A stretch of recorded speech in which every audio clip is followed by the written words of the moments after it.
مہکی فضا الکرم الکرم الکرم اے خدا Al-Karam Al-Karam high school, Sher Shah road, داتا نگر، بادامی باغ، لاہور۔ بسم اللہ الرحمن الرحیم۔ Al-Karam high school, Sher Shah road, داتا نگر، بادامی باغ، لاہور کی طرف سے میں حافظ محمد صدیق فیضی جماعت دوم کے طلباء و طالبات کے لیے اسلامیات کا پروگرام پیش کر رہا ہوں۔ عزیز طلباء و طالبات، آج کے اس پروگرام میں میں آپ کو سورہ الممتحنہ کا رکوع کا ترجمہ، پہلے رکوع کا ترجمہ اور تشریح اور اس کا شان نزول بیان کروں گا۔ بسم اللہ الرحمن الرحیم۔ سورہ الممتحنہ، اس کا نام الممتحنہ ہے، امتحان لینے والی، اور الممتحنہ بھی ہے وہ عورت جس کا امتحان لیا گیا ہو۔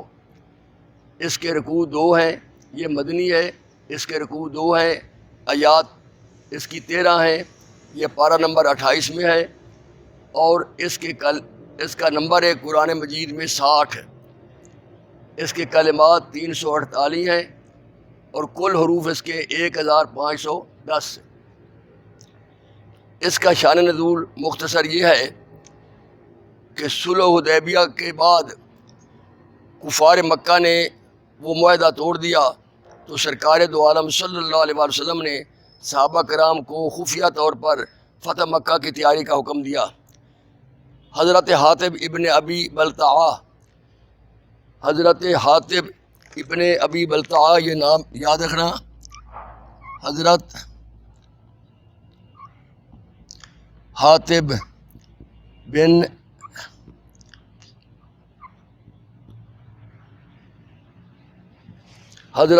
بن ابی بلتعہ، ان کے بیوی بچے مکہ معظمہ میں رہ گئے تھے۔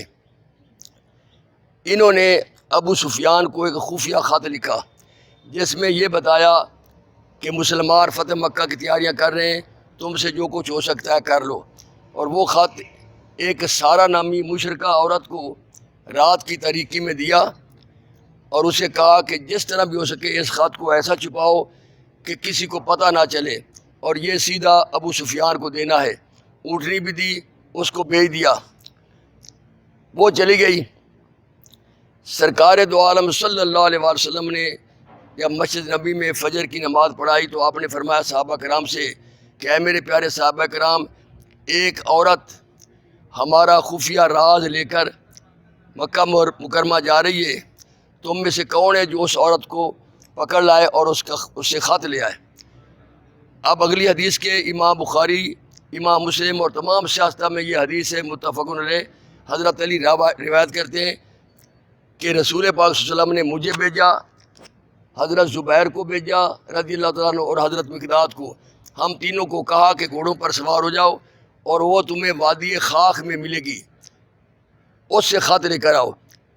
ہم سب تینوں گئے، خدا کی قسم ہم اسی مقام پر جس کی نشاندہی میرے آقا نے فرمائی تھی وہاں پہنچ گئے۔ ہم نے اس کو کہا کہ اونٹنی کو بٹھاؤ، نیچے اترو، اور ہم نے اسے کہا کہ آپ کے پاس خط ہے، خط دو۔ اس نے کہا میرے پاس کوئی خط نہیں ہے، تلاشی لے لو۔ ہم سب نے 3 دفعہ اس کی تلاشی لی لیکن خط نہ ملا۔ اس کے سارے سامان کی، اونٹ کے اوپر جو کجاوا تھا، ہودج تھا، اس کی بھی تلاشی لی، اس کے کپڑوں کی، جوتوں تک خط نہ ملا۔ حضرت زبیر نے کہا کہ شاید، حضرت علی فرماتے کہ میں نے کہا خبردار توبہ کرو، یہ شاید کا لفظ نہ کہو۔ اس نے بھی کہا کہ کسی نے آپ کو غلط خبر دی ہے۔ تو حضرت علی جوش ایمانی میں کہا کہ ظالم عورت، جس ہستی نے ہمیں رب کے بارے میں بتایا، جس ہستی نے ہمیں فرشتوں کے بارے میں، جنت دوزخ کے بارے میں بتایا، ان کی ہر ایک بات 100% درست ہوتی ہے، یہ بات کس طرح درست نہیں ہو سکتی؟ خدا کی قسم تیرے پاس خط ہے۔ تو جوش میں آگے تلوار نکالی، فرمایا یا خط دے یا میں تیری گردن اڑا دوں گا۔ تو اس نے فوراً اپنے بالوں میں چھپا کر رکھا تھا وہ خط دے دیا۔ وہ خط لے کر سرکار دو عالم وسلم کے پاس حضرت علی آئے۔ آپ نے حضرت حاطب کو بلایا، حاطب بن ابی بلتعہ کو، کہ آپ نے یہ کیا؟ انہوں نے کہا یا رسول اللہ صلی اللہ علیہ وسلم میں سچا مسلمان ہوں، مومن ہوں، مجھے آپ سے محبت ہے، لیکن میں نے اولاد بیوی بچوں کی محبت کی خاطر ایسا کیا، مجھے معاف فرما دے۔ سرکار دو عالم صلی اللہ علیہ وسلم نے اسے معاف فرما دیا۔ حضرت عمر فاروق رضی اللہ تعالیٰ عنہ نے تلوار نکالی، کہا کہ میرے آقا کی جنگی راز بھیجنا ملک اور قوم کے، یہ غداری ہے، یہ منافقت ہے، میں ان کا سر قلم کرتا ہوں۔ لیکن آپ نے فرمایا علی، آپ نے فرمایا عمر، آپ کو پتہ یہ جنگ بدر میں شریک ہوئے تھے، یہ بدری صحابی ہیں، اور رب کائنات نے فرما دیا تھا کہ جو جنگ بدر میں جنہوں نے اثار و قربانی کا مظاہرہ کیا 313، وہ زندگی میں جو بھی کام کریں ہم نے پہلے ہی اس کو معاف کر دیا ہے۔ تو اس طرح عمر فاروق رضی اللہ تعالیٰ عنہ کی آنکھوں میں آنسو آ گئے اور حضور پاک نے ان کو معاف فرما دیا۔ آپ سنیں ترجمہ، اس کا ترجمہ تھوڑا سا آگے پیچھے ہے، سمجھ لیں۔ یا ایھا الذین آمنوا لا تتخذوا عدوی وعدوکم اولیاء، یہ ترجمہ ہے مومنو تم میرے اور اپنے دشمنوں کو دوست مت بناؤ۔ یہ ترجمہ ایسے یاد رکھنا ہے، مومنو تم میرے اور اپنے دشمنوں کو دوست مت بناؤ، تلقون الیہم بالمودہ، تم تو ان کو دوستی کے پیغام بھیجتے ہو الیہم ان کی طرف، مودہ دوستی کے۔ وقد کفروا بما جاءکم من الحق، اور وہ دین حق سے جو تمہارے پاس آیا ہے منکر ہے، کافر ہے۔ یخرجون الرسول وایاکم ان تؤمنوا باللہ ربکم، یہ معنی ہے اور اس باعث سے کہ تم اپنے پروردگار خدا بات پر ایمان لائے ہو، پیغمبر کو اور تم کو جلا وطن کرتے ہیں۔ یخرجون الرسول پیغمبر، وایاکم تم کو۔ ان کنتم خرجتم جہادا فی سبیلی وابتغاء مرضاتی، یہ شروع میں جو ترجمہ ہے وہ ترجمہ اس آیت کا ہے، اگر تم میری راہ میں لڑنے اور میری خوشنودی طلب کرنے کے لیے مکے سے نکلے ہو، خرج تم نکلے ہو فی سبیلی میری راہ میں، وابتغاء مرضاتی میری خوشنودی میری رضا حاصل کرنے کے لیے، تو سرون الیہم بالمودہ، تم ان کی طرح پوشیدہ دوستی کے پیغام بھیجتے ہو۔